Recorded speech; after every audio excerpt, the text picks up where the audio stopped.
ಬರಲ್ಲ ಐತಿಲ್ಲ. ನೀವು ಯಾವತ್ತು ಮಾರಿ ಇಂಥದ್ದು ಮಾಡ್ಕೊಂಡು ಮನ್ಯಾಗ ಗಂಡ ಹೇಳ್ತೀವಿ ಬಾ ಹೊಂಟದ ನೋಡಿ ಅವ್ವ ಗಂಟಗೆ ಅದು ಹೊರಗಿಂದ ಬರ್ತಿತ್ತದ ಮಾರಿ ಇಂಥದ್ದು ಮಾಡ್ಕೊಂಡು ಇತ್ತಿತ್ತಲಾಗಾರೆ ಗಂಡು ಮಕ್ಕಳು ಮನೆಗೆ ಬರ್ಬೇಕಾರೆ ಎದಿ ದಡ ದಡ ದಡ ದಡ ಅಲ್ಲಾಗತ್ತದ.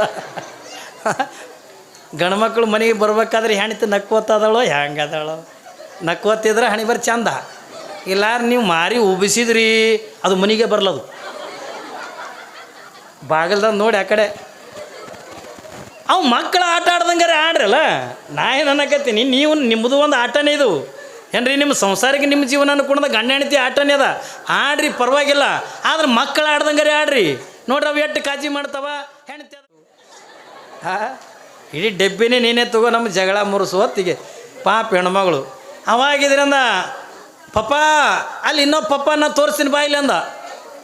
ಏನ್ರಿ ಈಗ ಎದಿ ಹೊಡೆದು ಮತ್ತೆ ಎಲ್ಲಿ ತಂದಾನೆ ಜಗಳ ಮುರಿಸ್ತೀನಿ ತಿಳ್ಕೊಂಡಂದ. ನಾವು ಉಂಡಿ ಎಲ್ಲ ನಿನಗೆ ಕೊಡ್ತೀನಿ ತಿಳ್ಕೊಂಡಂದಾಳ ತಿಳ್ಕೊಂಡಂದು ಪಪ್ಪ ನಾ ಇಲ್ಲಿ ಇನ್ನೊಬ್ಬ ಪಪ್ಪನ ತೋರಿಸ್ತೀನಿ ಬಾ ಪಪ್ಪ ತಿಳ್ಕೊಂಡಂದು ಒಳಗೆ ಕರ್ಕೊಂಡು ಹೋದ.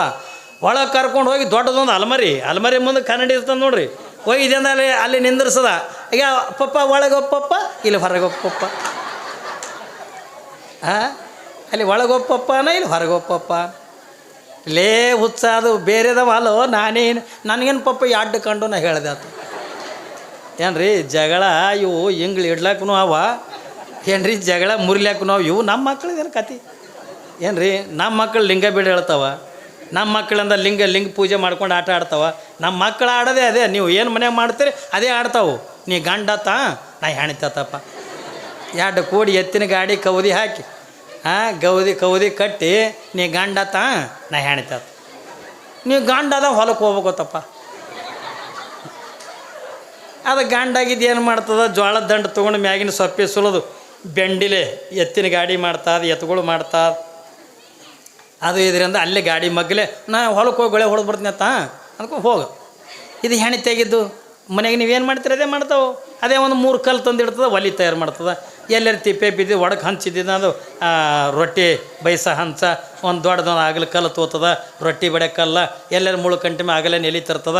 ಎಲ್ಲಿ ತಂದಿದ್ದು ಹೆಣ್ಣು ತೆಗೆದು ಟಪ್ ಟಪ್ ಟಪ್ ನೋಡ್ರಿ ಭಾಳ ಚಂದ ಆಡ್ತಿರ್ತಾವ್ರಿ. ಅವ್ಕರಂಗೆ ಆಟ ನಿಮಗೆ ಆಡಕ್ಕೆ ಬರಲ್ಲ ಐತಿಲ್ಲ. ನೀವು ಯಾವತ್ತು ಮಾರಿ ಇಂಥದ್ದು ಮಾಡ್ಕೊಂಡು ಮನ್ಯಾಗ ಗಂಡ ಹೇಳ್ತೀವಿ ಬಾ ಹೊಂಟದ ನೋಡಿ ಅವ್ವ ಗಂಟಗೆ ಅದು ಹೊರಗಿಂದ ಬರ್ತಿತ್ತದ ಮಾರಿ ಇಂಥದ್ದು ಮಾಡ್ಕೊಂಡು ಇತ್ತಿತ್ತಲಾಗಾರೆ ಗಂಡು ಮಕ್ಕಳು ಮನೆಗೆ ಬರ್ಬೇಕಾರೆ ಎದಿ ದಡ ದಡ ದಡ ದಡ ಅಲ್ಲಾಗತ್ತದ. ಗಂಡು ಮಕ್ಕಳು ಮನೆಗೆ ಬರ್ಬೇಕಾದ್ರೆ ಹೆಣ್ತಿ ನಕ್ಕೋತದಳೋ ಹೆಂಗದಳೋ ನಕ್ಕೋತಿದ್ರೆ ಹಣಿ ಬರ್ ಚಂದ. ಇಲ್ಲಾರ ನೀವು ಮಾರಿ ಉಬ್ಬಿಸಿದ್ರಿ ಅದು ಮನೆಗೆ ಬರ್ಲದು. ಬಾಗಿಲ್ದಾಗ ನೋಡಿ ಆ ಕಡೆ ಅವು ಮಕ್ಕಳು ಆಟ ಆಡ್ದಂಗಾರೆ ಆಡ್ರಲ್ಲ. ನಾ ಏನು ಅನ್ನಕತ್ತೀನಿ, ನೀವು ನಿಮ್ಮದು ಒಂದು ಆಟನೇ ಇದು ಏನ್ರಿ. ನಿಮ್ಮ ಸಂಸಾರಕ್ಕೆ ನಿಮ್ಮ ಜೀವನ ಅನ್ಕೊಂಡ ಗಂಡ ಹೆಂಡತಿ ಆಟನೇ ಅದ. ಆಡ್ರಿ ಪರವಾಗಿಲ್ಲ, ಆದ್ರೆ ಮಕ್ಕಳು ಆಡ್ದಂಗಾರೆ ಆಡ್ರಿ. ನೋಡ್ರಿ ಅವು ಎಷ್ಟು ಕಾಳಜಿ ಮಾಡ್ತಾವ. ಹೆಣ್ತಿ ಅದಕ್ಕಿಂದ ಮನ್ಯಾಗಿಂದ ರೊಟ್ಟಿ ಬಡಿಬೇಕತ್ತಂದು ಚಂದ ರೊಟ್ಟಿ ಬಡಿತಾದ. ಗಂಡ ಅದ ಹೊಲಕ್ಕೆ ಹೋಗ್ಬೇಕತ್ತಂದು ಹೊಲಕ್ಕೆ ಹೋಗ್ಕಾದ. ಗಳೆ ಹೊಡೆದಂಗೆ ಮಾಡ್ತದ, ನೇಗಿಲು ಹೊಡೆದಂಗೆ ಮಾಡ್ತದ. ಎಷ್ಟೋತ್ತಿನ ಮ್ಯಾಗಿಂದ ಒಳಗೆ ಬರ್ತದ. ಒಳಗೆ ನಾ ಈ ಹೊಲದಿಂದ ಬಂದ್ಯತ್ತ ಅಂದ್ಕೊಳ್ಳೇನ ನೀ ಕಾಲು ತೊಗೋಬೇಕತ್ತ ಒಂದು ಕಲ್ಲು ಕೊಡ್ತದೆ. ನೋಡ್ರಿ ಎಷ್ಟು ಕಾಳಜಿ. ನೀವು ಒಬ್ಬರು ಕೊಟ್ಟರೆ ಗಂಡ ಹೊರಗಿಂದ ಒಳಗೆ ಬರ ಯಾರೇ ನೀರು ಕೊಟ್ಟರೆ ಕಾಲಿಗೆ ಕೊಟ್ಟರೆ ಕೊಡೋದಕ್ಕೆ ಹೋಗಿರಿ ನೀವು. ಅದು ಅಲ್ಲೇ ಹಿಂದೆ ತಿರುಗಾಡ್ತಿರ್ತದ. ನಾವು ಧಾರವಾಹಿ ಯಾಕ್ರಿ ಗಂಡ ಅದು ಹಿಂದೆ ಬಂದು ತಿರುಗಾಡ್ತಿದ್ದ. ಹಸಿವೆ ಅಂದ್ರೆ ಹಸಿವೆ ಆಗಿರ್ತದ. ಯಾರು ಇವತ್ತಿನ ದಿನ ಬಂದಾಗ ಹೆಣ್ಮಕ್ಳು ನೀವು ಉಣ್ತೀರೇನ್ರಿ, ನೀವೇನು ಮಾಡಲಿ, ಏನು ಉಣ್ತೀರೇನ್ರಿ ಹಿಂಗೆ ಯಾರು ಕೇಳೋದಿಲ್ಲ. ಹೊಟ್ಟೆ ಹಸ್ತದ ಅಲ್ಲಿ ನೋಡಿ ತಿನ್ನು ಹೋಗು. ಅದು ಗಂಡ ಅಲ್ಲಿ ನೋಡಿ ತಿನ್ನು ಹೋಗು. ಏನೋ ತಿನ್ನು ಹೋಗಂದ್ರೆ ಬೇಸಿ ಮಾ ಕೂಳು ತಿನ್ಮಾ ಗಂಡ. ಅವು ಎಷ್ಟು ಸಣ್ಣ ಮಕ್ಳು ಎಷ್ಟು ಚಂದ ಆಟ ಆಡ್ತಾವ. ಅದು ಬರೋದ್ರಾಗ ನೀವು ಕಾಲು ತೊಗೋಬೇಕತ್ತ ಒಂದು ಕಾಲು ಕೊಡ್ತದೆ. ಅದು ಕಾಲು ತೊಗೊಳಂಗೆ ಮಾಡ್ತಾವೆ. ಒಳಗೆ ಬಂದ್ಕೊಂಡು ನೀವು ಉಣ್ಬೇಕತ್ತಪ್ಪ, ನೀವು ದುಡ್ದು ಬಂದಿಯತ್ತ ನೀವು ಉಣ್ಬೇಕತ್ತ ತಿಳ್ಕೊಂಡು ಮತ್ತೊಂದು ಹಿಂಗೆ ಆಗಲ್ಲ ಒಂದು ಕಲ್ಲು ಕೊಡ್ತದೆ. ಕಲ್ಲು ಏನದು ಗಂಗಾಳ ಹೌದಿಲ್ಲ ರೀ. ಗಂಗಾಳ ಕೊಡ್ತದ. ಗಂಗಾಳ ಕೊಟ್ಟುಕೊಳ್ಳೇನ ಅದೇನು ಎಲೆ ಬಡ್ದಿರ್ತದಲ್ಲ ಅದೇ ಎಲೆ ತೊಗೊಂಡು ಆ ಕಲ್ಲಿನ ಮ್ಯಾಗ ಹಚ್ತದ. ಕಲ್ಲಿನ ಮ್ಯಾಗ ಹಚ್ಚಿ ಒಂದಿಟ್ಟು ಮಣ್ಣು ಹಚ್ತದ. ಮಣ್ಣು ನೀವು ಪಲ್ಯರಿ ತಿಳ್ಕೊ, ಶೇಂಗಾದ ಹಿಂಡಿಯರಿ ತಿಳ್ಕೊ ಏನ್ರಿ ಚಂದಾಗೆ ಮಣ್ಣು ಹಚ್ತದ. ಮತ್ತು ಇದು ಹುಡುಗನು ಕುಡ್ದು ಎಷ್ಟು ಹುಷಾರು ನೋಡಿ ಗಂಡ ಅದಾವ. ಅದು ಎಲೆ ಹರ್ಕೊಂಡು ಅದಿಟ್ಟು ಮಣ್ಣು ಹಚ್ಕೊಂಡು ಅದು ತಿನ್ನಂಗಿಲ್ಲ. ಬಾಯಿ ಬೈಲಿ ಒಂದು ಲೊ ಚಲೋ ಚಲೋ ಚಲೋ ಚಲೋ ಚಲೋ ಮಾಡೋದು ಯಾಕ್ರಿ ಮಾಡ್ತದಿಲ್ಲ. ಇಟ್ಟೆಲ್ಲ ಮಾಡ್ದಂಗೆ ಮಾಡಿ ಆಮೇಲೆ ಇದ್ರಿಂದ ಅದು ಹೆಣ್ತಿಗೆ ಹೇಳ್ತು, ನಂದು ಆಯ್ತತ್ತ, ಈಗ ನೀವು ಉಣ್ಬೇಕತ್ತಪ್ಪ. ನೋಡಿ ಎಷ್ಟು ಕಾಜಿ. ಹಿಂಗೆ ಒಂದರೆ ಗಂಡಿದ್ರೆ ಅಂದವು ನಿಮಗೆ ಅಂದಾರೇನ್ರಿ? ನೀವು ಅನ್ನಂಗಿಲ್ಲ, ಅವರು ಅನ್ನಂಗಿಲ್ಲ. ಅದು ಎಷ್ಟು ಕಾಜಿ ನೋಡಿ, ನಂದು ಆಯ್ತತ್ತ, ನೀವು ಉಣ್ಬೇಕತ್ತಪ್ಪ. ಎಷ್ಟು ಅಂದ್ಕೊಳ್ಳೋಣ ಅದನ್ನು ಹೆಣ್ಣು ತೆಗೆದು ಊಟ ಮಾಡ್ತು. ಊಟ ಮಾಡಿ ಹಿಂಗೆಲ್ಲ ಮಾತುಕತೆ ಆಡ್ಕೊತ ಊಟ ಮಾಡಿ ಯಾವಾಗಿಂದ ಸಾಯಂಕಾಲ ಆಯಿತು ಕೌದಿ ತೊಗೊಂಡು ಏನ್ರಿ ಮನೆ ಕಡೆ ಓಡಿ ಹೋಕ್ಕವು. ನೀವು ಇಟೇ ಮಾಡಿರಲಿ ಸಂಸಾರ. ಇದನ್ನು ಬಿಟ್ಟು ಏನು ಮಾಡಿರಿ ಹೇಳ್ಯವ? ಒಂದು ಮಕ್ಕಳಿಗೆ ಏನು ವಿಭೂತಿ ಹಚ್ಕೊಳ್ಳೋದು ಕಲಿಸಿರಿ, ಒಂದು ಮಕ್ಕಳಿಗೆ ಲಿಂಗ ಕಟ್ಕೊಳ್ಳೋದು ಕಲಿಸಿರಿ, ಲಿಂಗ ಪೂಜೆ ಮಾಡ್ಕೊಳ್ಳೋದು ಕಲಿಸಿರಿ, ಮಠಕ್ಕೆ ಹೋಗತ್ಕೊಂಡು ಕಲಿಸಿರಿ ಏನ್ರಿ. ಇಲ್ಲೆಲ್ಲ ತಿರ್ಗಾಡ್ತಿರ್ತಾರಲ್ಲ ನೋಡ್ತಿರ್ತೀವಲ್ಲ, ಸೊಂಡೆ ಗುಡ್ಗಾಡ್ಕೊಂಡಿಟ್ಟು ಪುರಾಣ ನಡೆದ ಅಂದ್ರೂ ಸೊಂಡೆ ಗುಡ್ಗಾಡ್ಕೊಂಡು ಇಲ್ಲೇ ಹಿಂಗೆ ಎದ್ದೆ ಸ್ಟೈಲ್ ನಾವು ಕಲಿಸಿದ್ದೆ ಅವಕ್ಕೆ ಅದನ್ನೇ. ಯಾಕ್ರಿ? ಹಾಂ, ಅವ್ರ ಅಪ್ಪನೇ ಕೊಡ್ತಾನೆ ಅವ್ನ ಕೈಯಾಗ, ಮಲ್ಯ ಅಲ್ಲಿ ಒಲೆಗೆ ಬೀಡಿ ಹಚ್ಕೊಂಡು ಬಹು ಬೀಡಿ ಹಚ್ಕೊಂಡು ಬಾ ಅಂದ್ಕೊಂಡು ಬೀಡಿ ಹಚ್ಕೊಂಡು ಬರ್ಲಕ್ಕೆ ಹೋಗ್ತದ. ಅದು ಬೀಡಿ ಹಚ್ಕೊಂಡು ಅವ್ರು ಅವು ಹಚ್ಚಿ ಕೊಡ್ತಾಳೆ ಒಲೆಯಾಗ. ಹಚ್ಚಿ ಕೊಟ್ಟ ಬೆಳೆ ಸುಮ್ಮನೆ ತರಂಗಿಲ್ಲ, ಅದು ಒಂದು ಜುರುಗಿ ಜೋಗುತ್ತದ. ಜಗ್ಗಿದ್ದು ಅವ್ರವು ನೋಡ್ತಾಳ, ನೋಡಿರಿ ನೋಡ್ರಿ ಎಷ್ಟು ಚಂದ ಸೇದಕತ್ತ ನಾವು ಕಲ್ಲೇ ಬೀಡಿ ಅಂತ. ಏನು ದೊಡ್ಡ ಯುದ್ಧದಾಗ ಗೆದ್ದು ಬಂದವ್ರ. ಮತ್ತು ಅವ್ರವನೇ ಖುಷಿ ಪಟ್ಟಾಳ ತಂದಾಗ ಮತ್ತು ಹುಡುಗನಿಗೆ ಅಂದ ಹುರುಪು ಬರ್ತದಲ್ರಿ. ಮರುದಿವ್ಸಿನಿಂದ ಅವ್ರ ಅಪ್ಪನ ಕಿಸಿದ ಬೀಡಿ ಕಳು ಮಾಡ್ಕೊಂಡು ಸೇದ್ಕೋತ ತಿರುಗ್ತದೆ. ನೀವೇನು ಕಲಿಸಿರೇನು? ಯಾಕೆ ನೀವು ಮೊದಲಿಂದ ಮನೆಗಂದ ತಂದೆ ತಾಯಿ ಸಂಸ್ಕಾರವಂತರಾಗಿರಿ ತಿಳ್ಕೊಂಡ್ರೆ ಎಷ್ಟೋ ಮನೆ ತಂದೊಳಗಂದ ಏನ್ರಿ ತಂದಿದ್ದಾರೆ ಮಕ್ಕಳು ಕಲಿ ಸೆರೆ ತರಿಸ್ಕೊಂಡು ಕುಡ್ಲಿಕ್ಕತ್ತ. ಎಷ್ಟೋ ಮನೆ ತಂದೊಳಗಂದ ಏನ್ರಿ ತಂದೆ ಮಕ್ಕಳು ಎದರ ಬೆದರ ಕೂತ್ಯಂದ ಕುಡಿಲಿಕ್ಕತ್ಯಾರ. ಬೇಕಿಲ್ಲ ನಮ್ಮಲ್ಲಿ ಏನರ ಒಂದು ಸಂಸ್ಕಾರ ಅಂತಂದು ಬೇಕಲ್ರಿ. ಮನೆಯಾಗಂದ ನಾವು ತಂದೆ ತಾಯಿ ಸಂಸ್ಕಾರವಂತರು ಇದ್ವಿ ಅಂತಂದ್ರೆ ಮಾತ್ರ ಮನೆಯಾಗಿಂದ ಮಕ್ಕಳಿಂದ ಸಂಸ್ಕಾರವಂತರಾಕರೆ ಹೊರತಾಗಿ ಇಲ್ಲ ಇದು ನಾವು ಸಂಸ್ಕಾರವಂತರು ಮಾಡೋಕ್ಕಂದ ಆಗಂಗಿಲ್ಲ. ಮತ್ತು ನಮ್ಮ ಮಕ್ಕಳಿಗಂದ ಏನ್ರಿ ಕಳ್ಳನ ಮಗ ಕಳ್ಳನೇ ಆಗಬೇಕು, ಸುಳ್ಳನ ಮಗ ಅಂದ ಸುಳ್ಳೇ ಆಗಬೇಕು. ಹೌದಾ ಇಲ್ಲ? ಇದನ್ನು ಮಾಡೋದು ಬೇಡ. ಇವತ್ತು ಅಕ್ಕ ಮಹಾದೇವಿ ಪುರಾಣ ತಗೊಂಡಿದ್ದು ಎಂಥದ್ದು ಒತ್ತುಕೊಂಡೆ ಕೇಳಿದ್ರೆ ಇದು ಸಂಸ್ಕಾರದ ಪುರಾಣ. ಇದು ಸಂಸ್ಕಾರದ ಪುರಾಣ. ನೋಡ್ರಿ ಇಲ್ಲಿ ಸುಮತಿ ತನ್ನ ಮಗಳನ್ನ ನಿತ್ಯ ತನ್ನ ಜೊತೆಯೊಳಗಿನ ಸ್ನಾನ ಮಾಡಿಸ್ಕೊಂಡು ಆ ಮಗುವಿಗೆಂದ ಪೂಜೆದ ಕೋಲಿ ಕರ್ಕೊಂಡು ಹೋಗ್ತಾಳೆ. ತಾನು ಮೈತುಂಬ ವಿಭೂತಿ ಹಚ್ಕೊಳ್ಳೋದನ್ನು, ತಾನು ಲಿಂಗ ಪೂಜೆ ಮಾಡೋದನ್ನು ಎದುರಿಗೆ ಕೂತ್ಕೊಂಡ ಕೂಸು ನೋಡಿ ಅವ್ವಾ ನನಗೂ ಕೂಡ ಲಿಂಗ ಬೇಕು, ನಾನು ಅದ್ರ ಪೂಜೆ ಮಾಡ್ಕೋತೀನಿ. ಯಾವಾಗ 3 ವರ್ಷದ ಹಾಕದ 4 ವರ್ಷದ ಹಾಕದ ಏನ್ರಿ ಎಲ್ಲ ಮಕ್ಕಳ ಜೊತೆಯೊಳಗಿಂದ ಆಟ ಆಡೋಕ್ಕಿಂತ ಹೋಗಂಗಿಲ್ಲ ಮಹಾದೇವಿ. ಕಲ್ಪನಾ ಇರಲಿ ಮಗ. 4-5 ವರ್ಷದ ಮಗಳಾದ್ರೂ ಯಾವ ಬೇರೆ ಮಕ್ಕಳ ಜೊತೆಯೊಳಗಿಂದ ಆಟ ಪಾಠಗಳ ಆಡೋಕ್ಕಿಂತ ಹೋಗಂಗಿಲ್ಲ. ಯಾಕೆ ಹೋಗಂಗಿಲ್ಲ ತಗೊಂಡದ ಕೇಳಿದ್ರೆ ಅವಳು ಹುಟ್ಟಿ ಬಂದಿದ್ದೆ ಅಂದರೆ ಈ ಬೇರೆ ಆಟಗಳನ್ನು ಆಡೋಕ್ಕಲ್ಲ. ಮಹಾದೇವಿ ಈ ಭೂಮಿಗೆ ಹುಟ್ಟಿ ಬಂದಿದ್ದು ಕೇವಲ ಅಂದ್ರೆ ಈ ಏನಂತೀವಿ ಕುಂಟೆಬಿಲ್ಲೆ ಆಟಗಳನ್ನು, ಏನೋ ಗಂಡ ಹೆಂಡತಿ ಆಟಗಳನ್ನು, ಇಂಥವೆಲ್ಲ ಆಟಗಳನ್ನು ಆಡೋಕೆ ಮಹಾದೇವಿ ಈ ಭೂಮಿಗೆ ಬಂದಿರತಕ್ಕಂಥವಳಲ್ಲ. ಹಾಗಾದ್ರೆ ಅವಳು ಯಾರ ಜೊತೆಯೊಳಗಿಂದ ಆಟ ಆಡೋಕ್ಕೆ ಬಂದಕ್ಕೆ ಅಂತಂದರೆ ಸಾಕ್ಷಾತ್ ಚನ್ನ ಮಲ್ಲಿಕಾರ್ಜುನ ಜೊತೆಯೊಳಗನೆ ಆಟ ಆಡೋಕ್ಕಿಂದ ಬಂದಿರತಕ್ಕಂಥವಳು ಮಹಾದೇವಿ. ಏನ್ರಿ? ಭಗವಂತನ ಜೊತೆಯೊಳಗಿಂದ ಆಟ ಆಡೋದು, ಭಗವಂತನ ಜೊತೆಯೊಳಗಿಂದ ಮಾತಾಡೋದು, ದೇವ್ರ ಜೊತೆಯೊಳಗಿನ ಆಟ, ದೇವ್ರ ಜೊತೆಯೊಳಗಿನ ಪಾಠ.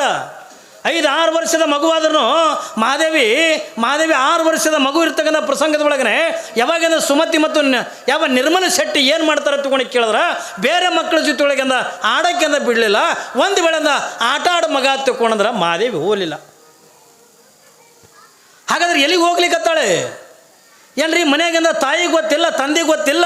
ಮಹಾದೇವಿ ಯಾರು ಗೆಳತಿಯರ ಜೊತೆಯೊಳಗಿಂದ ಆಟ ಆಡ್ತಿರ್ಬೇಕು, ಆಟ ಆಡ್ತಿರ್ಬೇಕು ತಗೊಂಡು ಮನೆಗೆ ತಿಳ್ಕೊಂಡು ಕೂತ್ರ ಮಹಾದೇವಿ ಯಾರ ಜೊತೆಯೊಳಗಿನ ಆಟ ಇಲ್ಲ, ಇನ್ನಿತರ ಆಟಗಳನ್ನಿಲ್ಲ. ನೇರವಾಗಿಂದ 6 ವರ್ಷದ ಮಗ ಎಲ್ಲಿಗೆ ಹೋಗ್ಲಿಕ್ಕತ್ತಾಳೆ ತಗೊಂಡು ಕೇಳಿದ್ರೆ ಅಲ್ಲಿ ಊರೊಳಗಿಂದ ಒಂದು ಮಠ. ಆ ಮಠದೊಳಗಿಂದ ಒಬ್ಬ ಗುರುಗಳಿದ್ದಾರೆ. ಅವ್ರು ಯಾರು ಒತ್ತುಕೊಳೋದಕ್ಕೆ ಕೇಳಿದ್ರೆ ಅವ್ರ ಹೆಸರೇ ಗುರುಲಿಂಗ ದೇವರು ಒತ್ತುಕೊಳೋದು. ಮಹಾ ದೊಡ್ಡ ಜ್ಞಾನಿಗಳು ನೋಡ್ರಿ. ಎಂಥ ಜ್ಞಾನಿ ಇರ್ಬೇಕ್ರಿ 6 ವರ್ಷದ ಕೂಸಿಗೆ. ನಮ್ಮಲ್ಲಿ 60 ವರ್ಷ ಆದವ್ರಿಗೆಂದ ಬುದ್ಧಿಲ್ಲ ಏನ್ರಿ? ನಮ್ಮಲ್ಲಿ 60 ವರ್ಷ ಆದವ್ರಿಗೆಂದ ಬುದ್ಧಿಲ್ಲ. 6 ವರ್ಷದ ಕೂಸ ಮನೆಗೆಂದ ತಂದೆಗೆ ಹೇಳಂಗಿಲ್ಲ, ತಾಯಿಗೆ ಹೇಳಂಗಿಲ್ಲ, ನೇರವಾಗಿಂದ ಮಠಕ್ಕಿಂದ ಹೋಗ್ತದೆ. ಮಠದಾಗಿಂದ ಹೋಗಿ ಬರೀ ಆಗಿ ಏನು ಮಾತಾಡೋದಿಲ್ಲ, ಏನೂ ಇಲ್ಲ. ಹೋಗಿ ಮಠದಾಗಿಂದ ಕುಂತು ಗುರುಲಿಂಗ ದೇವರು ಹಿಂಗೆ ಗದ್ಗಿ ಮ್ಯಾಗಿಂದ ಕುತ್ಕೊಂಡ್ರು ತಿಳ್ಕೊಂಡ್ರೆ ಅವ್ರ ಮುಖ ನೋಡ್ಕೊಂತ ಕುಂತು ಬಿಡಕ್ಕೆ, ಬರೀ ಅವ್ರ ಮುಖ ನೋಡಕ್ಕೆ. ಯಾವಾಗಿಂದ ಅವ್ರ ಮುಖ ನೋಡಕ್ಕೆ ಏನ್ರಿ ಆ ಮಠಕ್ಕಿಂದ ಬೇರೆ ಭಕ್ತರು ಬಂದಿರ್ತಾರಲ್ಲ, ಆ ಬಂದಿರ್ತಕ್ಕಂಥ ಭಕ್ತರಿಗೆ ಗುರುಲಿಂಗ ದೇವರು ಬರೀ ಅಂದ ಏನೋ ಮಠದಾಗಿಂದ ಬಂದು ನಮಸ್ಕಾರ ಮಾಡಿ ಅಂದ ಹೋಗ್ತಿದ್ದಿಲ್ಲ ಯಾರು. ಅವಾಗೊಂದು ನಿಯಮ ಇತ್ತು ಏನ್ರಿ, ಮಠಕ್ಕೆ ಯಾರೇ ಭಕ್ತರು ಬರಲಿ ಮಠ ಛಾತ್ರಾದಿ ನಿಲಯ ಹತ್ತಿಕೊಂಡು ಹೇಳ್ತಾರೆ. ಮಠಗಳು ಯಾರಿಗಾಗಿ? ಏನ್ರಿ ಮಠ ತಗೊಂಡ್ರೆ ಯಾರಿಗೆ ಆಗೈತಂದ್ರೆ ಸ್ವಾಮಿಗೆ ದೊಡ್ಡ ಆಸ್ತಿ ಕೊಟ್ಟಂದ ಆಸ್ತಿ ಉಣ್ಕೋತಂದ ಕುಂದ್ರಾಕಿಂದ ಮಠ ಅಲ್ಲ. ಕಲ್ಪನೆ ಇರಲಿ ನಿಮ್ಗೆ. ಸ್ವಾಮಿಗೆ ಆಸ್ತಿ ಹತ್ತಂಗಿಲ್ಲ, ಸ್ವಾಮಿಗೆ ರೊಕ್ಕ ಹತ್ತಂಗಿಲ್ಲ, ಮತ್ತೊಂದು ಹತ್ತಂಗಿಲ್ಲ. ಸ್ವಾಮಿಗಿಂದ ಏನು ಬೇಕತ್ತಕೊಂಡದ ಕೇಳಿದ್ರೆ ಸ್ವಾಮಿ ಜ್ಞಾನಿಯಾಗಿರಬೇಕು. ತನ್ನಲ್ಲಿರ್ತಕ್ಕಂಥ ಜ್ಞಾನವನ್ನು ಮಠಕ್ಕೆ ಬಂದ ಭಕ್ತರಿಗಂದ ದಾರಿ ಏರಿತಿರ್ಬೇಕು, ಹಂಚ್ಕೋತಿರ್ಬೇಕು. ಅವನೇ ನಿಜವಾಗಿರ್ತಕ್ಕಂಥ ಸ್ವಾಮಿ. ಸುಮ್ಮನೆ ನಾವು ಆಸ್ತಿ ನೋಡಿಂದ ಸ್ವಾಮಿ ಆಗೋದ್ರಾಗಂದ ಅರ್ಥ ಇಲ್ಲ. ಅವತ್ತಿನ ದಿನಮಾನದೊಳಗೆ ಮಹಾದೇವಿ 6 ವರ್ಷದ ಮಗಳು ಹಿಂಗೆ ಹೋಗಿ ಅಂದ ಗುರುವಿನ ಎದುರಿಗೆ ಅಂದ ಕುಂತ್ರ, ಬೇರೆ ಭಕ್ತರು ಬಂದು ನಮಸ್ಕಾರ ಮಾಡಿ ಹಿಂಗೆ ಒಂದು ಕಡೆಗೆ ಅಂದ ಕುಂತ್ರ, ಆ ಭಕ್ತರಿಗೆ ಗುರುಲಿಂಗ ದೇವರು ಏನು ಧರ್ಮದ ಉಪದೇಶ ಮಾಡ್ತಿದ್ರು. ಬೇರೆದವ್ರಿಗೆ ಹೇಳಿದ್ದನ್ನು ಮಹಾದೇವಿ ಕುತ್ಕೊಂಡು ಕೇಳುತ್ತಿದ್ಲು. ಕಲ್ಪನೆ ಇರಲಿ ಮಗ. ಬೇರೆದವ್ರಿಗೆ ಹೇಳಿದ್ದನ ಮಹಾದೇವಿ ಕುತ್ಕೊಂಡಂದ ಕೇಳ್ತಾಳೆ. ಅವರೆಲ್ಲ ಎದ್ದು ಹೋದ ಬಳಿಕ ಏನ್ರಿ ಗುರುವಿಗೆ ಅಂದ ಅಪ್ಪಾಜಿ ಎತ್ತುಕೊಂಡಂದು ಕರೀತಾಳೆ ಮಹಾದೇವಿ. ಅಪ್ಪಾಜಿ ನೀವು ಅವ್ರು ಹೇಳಕತ್ತಿದ್ರಲ್ಲ ಹಂಗಂದ್ರೆ ಏನು ಒತ್ತುಕೊಂಡಂದು ಅವರೆಲ್ಲ ಎದ್ದು ಹೋದ ಬಳಿಕ ಗುರುವಿಗೆ ಪ್ರಶ್ನೆ ಮಾಡ್ತಾಳೆ. ಯಾಕಂದ್ರೆ ಸಣ್ಣ ಕೂಸಿಗೆ ಅಂದ ದೊಡ್ಡ ಶಬ್ದ ತಿಳಿಯಂಗಿಲ್ಲಲ್ಲ. ಇವ್ರಿಗೆಲ್ಲ ಉಪದೇಶ ಮಾಡ್ತಕ್ಕಂಥ ಕುತ್ಕೊಂಡಂದ ಕೇಳ್ತಾಳೆ. ಯಾವಾಗಿಂದ 7 ವರ್ಷ ಆಯಿತು, 8 ವರ್ಷ ಆಯಿತು. ಯಾವಾಗಿಂದ ನನ್ನ ಮಗಳಂದ ದಿನನಿತ್ಯನೂ ಕೂಡ ಹೋಗ್ಕಳೆ, ಎಲ್ಲಿಗೆ ಹೋಗ್ಕಳ, ಏನು ಮಾಡ್ತಾಳೆ ತಿಳ್ಕೊಂಡಂದು ತಂದೆ ತಾಯಿ ದಿನಾನು ಕೂಡ ಹುಡುಕ್ತಿರ್ತಾರ. ಆದರೆ ಈಕೆ ಇರೋ ಜಾಗನೇ ಬೇರೆ, ಇವ್ರು ಹುಡುಕೋದೇ ಬೇರೆ. ಇವಳು ಬಂದು ಮಡ್ದಾಗ ಕುಂದಿರ್ತಿದ್ಲು. ಈ ಮಹಾದೇವಮ್ಮನ ನೋಡಿ ಅಂದರೆ ಸುಮಾರು 8-10 ಜನ ಈಕಿನ ಜೊತೆಯೊಳಗೆ ಅಂದ್ರೆ ಗೆಳತಿಯರು, ಆ ಮಹಾದೇವಿ ಜೊತೆಯೊಳಗೂ 8-10 ಜನ ಗೆಳತಿಯರು ಬಂದು ಯಾವಾಗಿಂದ ಗುರುವಿನ ಎದುರಿಗೆ ಕುಂದಿರ್ತಿದ್ರು. ಅವರು ಭಕ್ತರಿಗೆ ಉಪದೇಶ ಮಾಡತಕ್ಕಂಥ ಧರ್ಮ ವಿಚಾರಗಳನ್ನು ಇವರೆಲ್ಲರೂ ಕೂಡ ಕೇಳುತ್ತಿದ್ರು.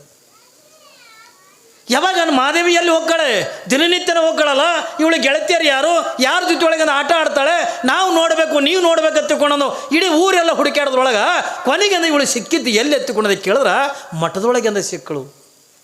ಯಾವಾಗ ಮಠದಾಗ ಸಿಕ್ಕಾಗ ತಂದೆ ತಾಯಿಗೆ ಎಷ್ಟು ಆನಂದ ಆಗ್ಲಿಕ್ಕಿಲ್ರಿ. ಮಕ್ಕಳು ಗುಡಿಯಾಗಿಂದ ಆಟ ಆಡಿದ್ರೆ ಖುಷಿ ಪಡ್ತೀವಿಲ್ಲ, ಮಕ್ಕಳು ಮಠದಾಗಿಂದ ಆಟ ಆಡಿದ್ರೆ ಖುಷಿ ಪಡ್ತೀವಿಲ್ಲ, ಮಕ್ಕಳು ಹೋಗಿ ಸೆರೆದ ಅಂಗಡಿ ಮುಂದೆ ಇತ್ತು ಖುಷಿ ಪಡ್ತೀವೇನು ನಾವು? ಏನ್ರಿ ಎಲ್ಲರೂ ಕಿರಾಣಿ ಅಂಗಡಿ ಮುಂದೆ ಇತ್ಕೊಂಡು ಗುಟ್ಕಾ ಚೀಟಿಯಿಂದ ಖರೀದಿ ಮಾಡೋದು ನೋಡಿ ಖುಷಿ ಪಡ್ತೀವೇನು ನಾವು? ಮಕ್ಕಳು ಧರ್ಮದ ಕಡೆಯಿಂದ ಹೊಂಟಾರಲ್ಲ, ನನ್ನ ಮಕ್ಕಳು ಧರ್ಮವಂತರ ಹಾಕಾರಲ್ಲ, ಮಠಮಾನ್ಯಗಳಿಗೆಂದ ಓಡಾಡ್ತಾರಲ್ಲ. ಇವತ್ತು ಇಟ್ಟೆಲ್ಲ ಇಲ್ಲಿ ದೇವಿ ಕಮಿಟಿ ಅದು ಇಟ್ಟೆಲ್ಲ ತರುಣರದಾರ ಹುಡುಗರು, ಇವರೆಲ್ಲ ಓಡಾಡೋದು ನೋಡಿ ನಮ್ಗೆ ಖುಷಿ ಅನಿಸಲ್ರಿ. ಏನಪ್ಪ ಧರ್ಮಕ್ಕಾಗಿ ಇಷ್ಟೆಲ್ಲ ಓಡಾಡ್ತಾರಲ್ಲ, ಓಡಾಡೋರಿಗೆ ಒಂದೊಂದು ಮಾತುಗಳು ಬರ್ತಾವ, ಅದು ಏನು ತಲೆ ಕೆಡಿಸ್ಕೊಳ್ಳೋದಿಲ್ಲ. ಹೇಳ್ತೀವಿ ನಾವು ಧರ್ಮಕ್ಕಿಂದ ಬಡಿದಾಡ್ತೀವಿ, ಧರ್ಮಕ್ಕಾಗಿ ಹೋರಾಟ ಮಾಡ್ತೀವಿ, ಏನ್ರಿ ಧರ್ಮಕ್ಕಾಗಿಂದ ದುಡಿತೀವಿ ಎತ್ತಿಕೊಂಡಂದಾಗ ಏನ್ರಿ ಒಳ್ಳೆಯದನವ್ರು 3 ಮಂದಿ ಇರ್ತಾರೆ, ಕೆಟ್ಟದನವ್ರಿಂದ 100 ಮಂದಿ ಇರ್ತಾರೆ. ಏನ್ರಿ ಕೆಟ್ಟದನವರೇ 100 ಮಂದಿ ಇರ್ತಾರೆ, ಒಳ್ಳೆಯದನವರಿಂದ 3 ಮಂದಿ ಇರ್ತಾರೆ. ಯಾವುದಕ್ಕೂ ಕೂಡ ತಲೆ ಕೆಡಿಸ್ಕೋಬಾರ್ದು. ಇವತ್ತಿಲ್ಲಿ ತಾಯಿ ಸ್ಥಾನದೊಳಗೆ ಇಟ್ಟು ಕಾರ್ಯಕ್ರಮ ಮಾಡ್ಲಿಕ್ಕಿಂದ ಬಡಿದಾಡ್ತಾರಲ್ಲ, ಅವ್ರು ನೋಡಿ ಖುಷಿ ಪಡ್ತೀವಲ್ಲ. ಮನೆ ತಂದೆ ತಾಯಿ ನನ್ನ ಮಕ್ಕಳಿಂದ ಆ ದೇವಿ ಜಾತ್ರೆ ಸಲುವಾಗಿ ಬಡಿದಾಡ್ತಾರೆ. ಮತ್ತು ಅದೇ ಇವ್ರು ಹೋಗಿ ಅಂದ ಎಲ್ಲರೂ ಸೆರೆದ ಅಂಗಡಿ ಮುಂದೆ ಇರ್ತಾರೆ, ನನ್ನ ಮಗ ಸೆರೆದ ಅಂಗಡಿ ಮುಂದೆ ನಿಲ್ಲಕತ್ತಾನ, ನನ್ನ ಮಗ ಕೆಟ್ಟ ಗುಣ ಕಲೀಲಿಕ್ಕತ್ತಾನ, ನನ್ನ ಮಗ ಹಾಳಾಗ್ಲಿಕ್ಕತ್ತಾನ, ನನ್ನ ಮಗ ಅಂದ ಧರ್ಮ ಬಿಟ್ಟಂದ ನಡಿಲಿಕ್ಕತ್ತಾನ. ನಾವೆಲ್ಲರೂ ಕೂಡ ತಪ್ಪು ತಿಳ್ಕೊತೀವಿಲ್ಲ ಏನ್ರಿ? ಇವತ್ತು ನಾ ಬರೋ ಹೊತ್ನ್ಯಾಗ ನನ್ನ ಕಾರ್ ನಡೆಸ್ತಕ್ಕಂಥ ನಮ್ಮ ಯಾರು ಗುರು, ಅವ ಗುರು ಅಂತಾನ. ಅಪ್ಪರು ಈಗ ಒಯ್ದು ಬಿಡ್ತೀನಿ, ಬರುವತ್ತೆ ನಿಮ್ಮ ತರಂಗಿಲ್ಲ ಅಂದ. ಯಾಕ ಅಂದೆ? ಎಲ್ಲರೂ ನಮ್ಮ ಪಾರ್ಟಿ ಇಟ್ಕೊಂಡಿವ್ರಿ, ದಾಬಾಕ್ಕೆ ಹೋಗ್ಯಾರ ಈಗ ಅವ್ರು ಊಟಕ್ಕೆ, ಇಲ್ಲಿ ಪುರಾಣ ಬಿಟ್ಟು. ಕಲ್ಪನಾ ಇರಲಿ ಮಗ, ಹೆಂಗೆ ರೀ ಖುಷಿ ಪಡೋಣ? ಆಯ್ತಪ್ಪ ನೀ ಪಾರ್ಟಿ ಮಾಡು, ನನ್ನ ಚಾವಿ ಎಲ್ಲ ಯಾರು ಗವಾಯಿ ಕೈ ಕೊಟ್ಟು ಹೋಗು, ನಂದು ನಾ ತೊಗೊಂಡು ಹೋಗ್ತೀನಿ ಅಂದೆ. ಮನಸ್ಸಿಗೆ ನೋವು ಹಾಕೋದಿಲ್ಲ. ಊರೊಳಗಿಂದ ಒಂದು ಧರ್ಮದ ಕಾರ್ಯ ನಡೆದದೆ, ಇವತ್ತಿಟ್ಟೆಲ್ಲ ಆಧ್ಯಾತ್ಮದ ಚಿಂತನೆ ನಡೆದದೆ. ಅದು ಅಕ್ಕಮಹಾದೇವಿ ಪುರಾಣ ಒಂದು ಕಡೆಗೆ ತಾಯಿ ಸ್ಥಾಪನೆ. ಇಡೀ ಎಲ್ಲರ ಮನೆ ಒಳಗೂ ಕೂಡ ಏನು ಮಾಡಿರ್ತೀರಿ ನೀವೆಲ್ಲ ಸಸ್ಯ ಹಾಕಿರ್ತೀರಿ, ಏನ್ರಿ ಮಡಿ ಒಳಗೆಂದ ಇರ್ತೀರಿ. ಈ ಮಕ್ಕಳಂದ ದಾಬಾದಾಗ ಹೋಗಿ ಯಾರೋ ಮಾಡಿದ್ದಂದ ಏನೇನೋ ತಿಂದು ಮನೆಗೆಂದ ಬಂದ್ರೆ ಉಳಿತೆಲ್ಲಿ ಮಡಿ. ನಾ ಕೇಳಕತ್ತೀನಿ, ನೀವು ಮಡಿ ಮಾಡ್ತೀರಲ್ಲ, ಎಲ್ಲಿ ಉಳಿತು ಮಡಿ? ಏನ್ರಿ ಉಳಿತೆಯಲ್ಲಿ ಮಡಿ ಹೇಳ್ರಿ ನಮಗೆ. ನಾವು ಇದಕ್ಕೆಂದ ಖುಷಿ ಪಡೋದಲ್ಲ. ಮಕ್ಕಳಂದ ದಾಬಾದಾಗೊಂಡು ಪೈಲ್ವಾನಾಗೇನ ಬರೀ ಮೈ ಉಬ್ಬಿಸೋದ್ರೊಳಗೆಂದ ಖುಷಿ ಪಡೋಕೆ ಹೋಗ್ಬೇಡ್ರಿ. ಮಕ್ಕಳಿಗೆ ಸಂಸ್ಕಾರ ಕೊಡೋದ್ರೊಳಗೆಂದ ಖುಷಿ ಪಡ್ರಿ. ಮಕ್ಕಳಿಗೆ ಒಳ್ಳೆಯದನ್ನ